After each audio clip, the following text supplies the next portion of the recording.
दूसरे अध्याय का महात्म्य। श्री नारायण जी बोले, हे लक्ष्मी, दक्षिण देश में एक नपुरा नाम का नगर था। वहाँ एक देव से शर्मा धनवान रहता था। वह साधु सेवा करता था। जब संत सेवा करते बहुत दिन बीत गए, तब एक बाल नामक ब्रह्मचारी आया। उसकी सेवा बहुत कही और विनय करी। हे संत जी, मुझे कृपा करने श्री नारायण जी के ज्ञान पाने का ज्ञान उपदेश करो, जिससे मेरे जीवन का कल्याण और मुक्ति होवे। तब ब्रह्मचारी ने कहा, मैं तुझे गीता जी के दूसरे अध्याय का पाठ सुनाता हूँ। उससे सुनने से तेरा कल्याण और मुक्ति होवे। तू श्रवण कर। एक अयाली वन में बकरियां चराता था और वह वहाँ में भजन करता था।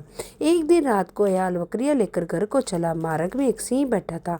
एक बकरी सबसे आगे चली देख कर शेर भाग गया।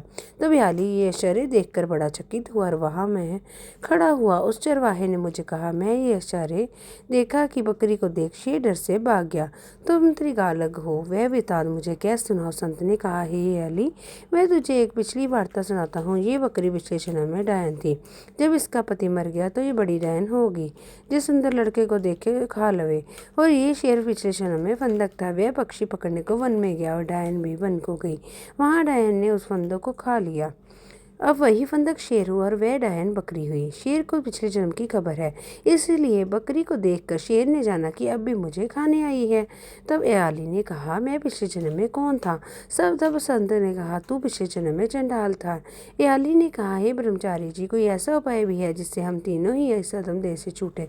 तब संत जी ने कहा, हम तुम तीनों का उद्धार करते हैं। ये क्या संत जी ने गीता जी के अक्षर सुनाए। तब उसी समय आकाश से विमान आए। उन सभी को विमानों पर चढ़ कर वैकुंठ लोक को गए। सब अधम देह से छूटकर देव पाकर वैकुंठ को चले। तब श्री नारायण जी ने कहा, हे लक्ष्मी, जो मनुष्य श्री गीता जी के ज्ञान को पढ़े सुने वे अवश्य ही मुक्ति को प्राप्त होता है। गीता का दूसरा अध्याय समाप्त। जय श्री कृष्ण।